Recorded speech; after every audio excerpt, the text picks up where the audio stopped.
દોસ્તો, ઘણા બધા લોકો એવું કહે છે ને કે મારે મારા સંતાનને અંગ્રેજી માધ્યમમાં એજ્યુકેશન આપવું છે, અંગ્રેજી માધ્યમમાં ભણાવવું છે, ગુજરાતી માધ્યમમાં એને ભણાવવું નથી.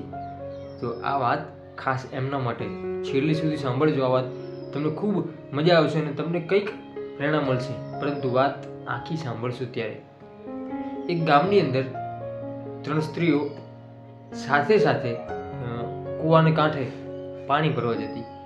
કારણ કે ગામની અંદર પાણીની ખૂબ તંગી, તો કૂવાને કાંઠે પાણી ભરવા જતી અને એકાબીજાના સુખ દુઃખની વાતો શેર કરતી કરતી ધીમે ધીમે કૂવાને કાંઠે પહોંચી. કૂવાની આસપાસ થોડી વધારે ભીડ હતી એટલે થોડી વાર ઊભા રહ્યા. પછી પહેલી સ્ત્રીએ કૂવાની અંદર પોતાનું ઘડો છે એ નાખ્યો અને પાણી ખેંચતી હતી અને પાણી ભર્યું. એમ ત્રણેય સ્ત્રીએ ધીમે ધીમે વારા ફરતી પાણી ભરી લીધું. એવામાં એક સ્ત્રી હતી, એનો દીકરો ત્યાંથી નીકળ્યો. ત્યારે એની બીજી 2 સ્ત્રીઓને એવું કીધું કે જો આ મારો દીકરો છે, જે ખૂબ ઊંચો સાહેબ છે, શહેરમાં મોટો સાહેબ છે અને ખૂબ સારો પગાર છે, એને અમે અંગ્રેજી માધ્યમમાં ભણાવ્યો હતો. ત્યાંથી તે જતો રહ્યો. બીજી સ્ત્રી થોડી વાર પછી તેનો દીકરો ત્યાંથી નીકળ્યો. તેનો દીકરો પણ ખૂબ સારી એવી સ્કૂલમાં ઊંચો શિક્ષક, બહુ જ ભરાવદાર, એમ કહેવાય કે એનું વર્ચસ્વ.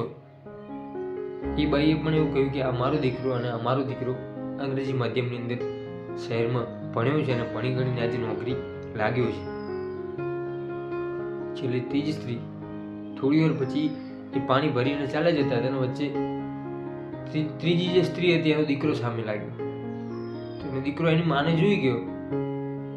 ત્યારે એની માને એ દીકરાએ કહ્યું કે માં, લાવો હું તમારો આ પાણીનો ઘડો લઈ લઉં, કારણ કે તમને ખૂબ થાક લાગતો છે, ખૂબ વજન લાગતો છે, તો લાવ ને હું લઈ લઉં ઘર સુધી. આમ હું ઘરે જ જાઉં છું.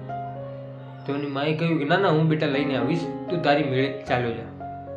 દીકરો કહે ના, હું નહીં જાઉં, હું આ પાણીનો ઘડો લઈ અને પછી જ જઈશ, તમને ખૂબ વજન લાગશે, એના કરતાં લાવો હું લઈ જાઉં.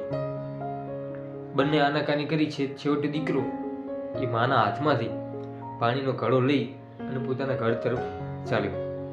ત્યારે ત્રીજી સ્ત્રીએ કહ્યું કે આ મારો દીકરો એ શહેરની અંગ્રેજી માધ્યમમાં નહીં પરંતુ ગામડાની ગુજરાતીના સાદી દેશી નિશાળમાં ભણ્યો છે અને આજે ખૂબ સરસ મજાની નોકરી કરે છે. એને અંગ્રેજી માધ્યમમાં મેં નથી ભણાવ્યું, એને ગુજરાતી માધ્યમમાં ભણાવ્યું. ત્યારે એ બંને સ્ત્રીઓની આંખો ખૂબ નીચી થઈ ગઈ શરમથી. કારણ કે એમને વિચાર આવ્યો કે અમારા બંનેના દીકરા અહીંથી નીકળ્યા પરંતુ અમારી પાસેથી પાણીની ગાગર ન લીધી અને આ ગુજરાતી માધ્યમમાં ભણેલો, ખૂબ સાદી દેશી નિશાળમાં, ગામડાની નિશાળમાં ભણેલો પોતે એની માનો વજન ઉચકી અને એ ગાગરને લઈ ગયો. દોસ્તો, આ વાત પરથી આપણને એક વસ્તુ ચોક્કસ શીખવા મળે છે. ભલે તમે ભણતરનું કોઈ પણ માધ્યમ પસંદ કરો, ગુજરાતી, અંગ્રેજી, હિન્દી કે કોઈ પણ, પરંતુ એ માધ્યમ પસંદગી કરવાની સાથે સાથે સારા સંસ્કારોનું સિંચન થાય ને એ પણ વધારે જરૂરી છે.